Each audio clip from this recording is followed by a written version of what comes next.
Everyone, please to take their seats, fasten your seatbelts, and switch off your mobile phones or put them on airplane mode. Good morning. My name is Rathin Roy. I am director of the National Institute for Public Finance and Policy. This event, which has become more or less an institution, an annual institution, is co-hosted by 5 institutions from Delhi that have an interest in different dimensions of the budget as a policy and political document. My own institution, the National Institute for Public Finance and Policy, whose name is self-explanatory. This is our core business, and we're obviously interested in it. The Indian Council for Research in International Economic Relations, whose director is Rajat Kathuria.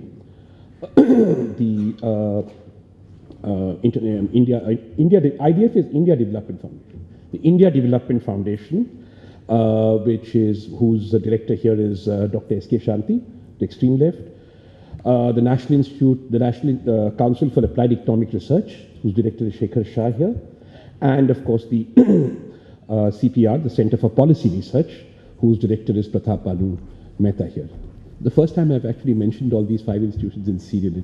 It's interesting how much I have to struggle to differentiate the words. And we are very honored and pleased that Dr. A.K. Bhattacharya, editor of the Business Standard, has agreed to moderate this discussion today. Let me just, on behalf of everyone here, welcome you all to this event and institution. We hope to have a productive 2 hours of discussion. I'd also like, at the outset, to thank the World Bank for partnering with us in hosting this event. And all that remains for me to say, since you'll all be hungry at the end of this, presumably, is we would like to extend to you an invitation after this to continue the conversation over lunch, which will be served at the end of the seminar. So I'm handing over now to our moderator, Mr. A.K. Bhattacharya. Thank you. Can you hear me? Yeah. Good morning, Rathin, and it's a wonderful occasion. And thank you, Rathin, for conferring on me a degree of the doctorate. So, yeah. Well, that's not a good example. What we'll do is, in the next 160 minutes or so that we have at our disposal, we will try to look at the budget, the union budget that was presented last Monday, from 5 different perspectives. And the manner in which we hope to structure this discussion, which I'm sure will be very exciting, is that each of the 5 panelists will make a brief presentation. I managed to convince them that they must finish it between 10 and 15 minutes. So each of them will speak for about 10 to 15 minutes on their respective subjects, which they think are relevant for the budget and for this August gathering to understand and have their own takeaways. And then probably there should be a round of discussion among the panelists, which should not last for more than 1 question each, so that it sets the ball rolling for everybody to participate here. So with these words, let me start this morning's discussion. And may I invite, Rathin has already introduced all our distinguished panelists. May I now invite Rathin to come and make his presentation. And I'm told he will focus on macroeconomic fundamentals in the budget and also touch upon a bit on the tax areas. Am I right?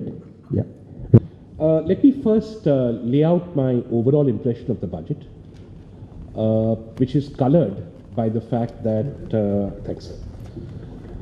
that I was very, very, very worried that a bad habit that has infested the government of India's fiscal commitments would be persisted with this time too. Because there were very influential people who felt it ought to be, and they had good reasons to do so, which is fiscal consolidation. So perhaps I'm colored because I was so worried that this government would deviate unnecessarily and, in my view, wrongly from the fiscal consolidation path, which is another story, that my take on this budget has been one of immense relief. The government has managed to maintain its fiscal consolidation commitments, not just this year, but for the next year as well. And more important for me, it has reduced its borrowing for consumption. You may quibble about what is in the revenue deficit, but I can assure you that the 0.3% that has been reduced is borrowing for consumption.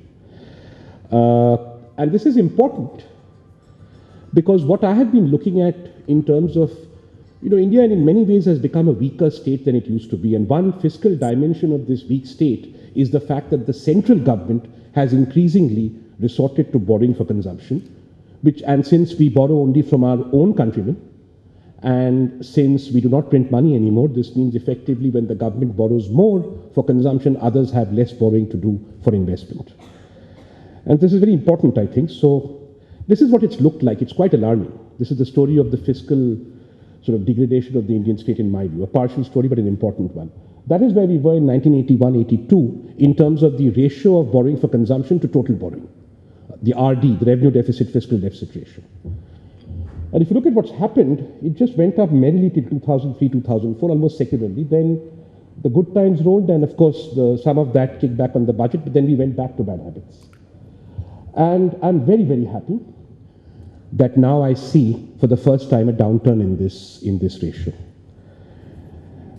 And I could almost stop here, but there are certain other good things I want to talk about the budget and briefly touch on some bad things. How did this happen? Fiscal stance, 2.5%. The revenue deficit was cut by 2%, the fiscal deficit by 2%. Much of this has happened essentially through cuts in expenditure and an ambitious proposal to increase non-tax revenues, chiefly through a restructuring of the Government of India's public sector assets, with some net sales, obviously, and other non-tax revenues, especially things like spectrum. So in the arithmetic, what you see is that non-plan revenue expenditure is slated to fall largely. A minor amount of non-plan capital expenditure is slated to fall. Total plan expenditure is in fact slated to rise, and total expenditure therefore is falling by about 0.03% of GDP. The important thing this year, unlike next year, is the total central assistance to the states, which fell sharply last year, is not falling anymore. In fact, it's slated to rise marginally. So in terms of the macro-fiscal numbers, therefore, what you have actually, and I'm not going to comment on the government's claims regarding your spending on this and spending on that, but if you look at it macroeconomically, this is the budget that is cutting.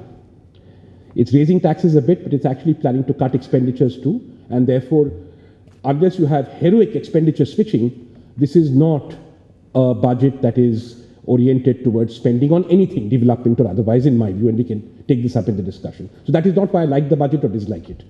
I like the budget because it sticks to fiscal consolidation. It's been a conservative budget. I acknowledge the government's need to say politically that it is an agriculture budget or, I don't know, a toys budget or whatever.